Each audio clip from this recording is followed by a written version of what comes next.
You speak a lot about the simulation, as do I. My fascination with it, like, why do you always say that this person may be another AI in the simulation? You even said this yourself when Grok, spat out a hallucination about what I do, and it said that I'm your twin of some kind. You said, what if we're just two AIs in the simulation? What do you mean with that? There must be deeper meaning. What does this mean to you? Well, simulation theory is a deep rabbit hole. Oh, yeah. The best argument for we're in a simulation, I would say we are in a simulation. One just think of things in terms of probabilities. I think the thing that is most persuasive in considering the probability that we are in a simulation is the advancement of video games. Video games went from being something like Pong, which is like just two rectangles and a square, very primitive graphics. Not that long ago, only like 50 years ago, 55, 60 years ago, thereabout. In our lifetime, I saw video games go from very primitive squares, rectangles to photorealistic video games that have millions of people playing simultaneously. And that's in,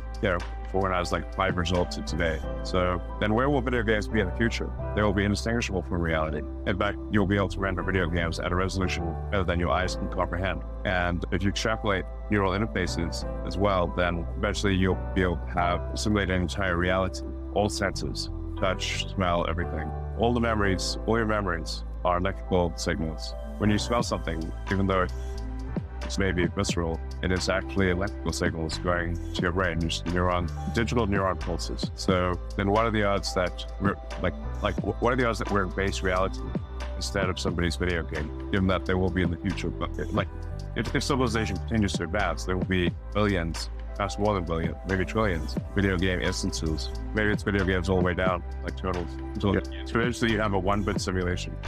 Like voxels almost, right? Well, it takes a more complex thing to simulate another thing.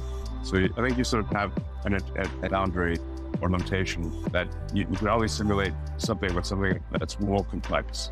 So therefore, simulations will get less complex if you have a series of nested simulations, until eventually the simulation is just 1 bit. That's good. On roll. And so what do you think its purpose is? Well, its purpose could be, we say like, why do people play video games? I guess they play video games for fun. Why do people watch movies or TV series? Just, they wish to be entertained. Why do you run simulations? You run simulations to see what would happen. Not because you know what will happen, but you're uncertain.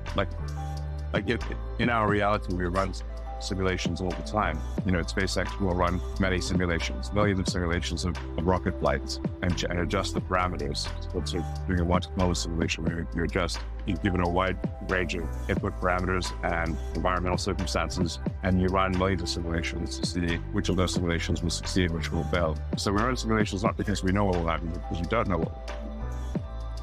So I think so long as the simulation is interesting, if we are in a simulation, as long as the simulation is interesting to the creators of the simulation, it will continue. So I think what that implies is just don't be boring.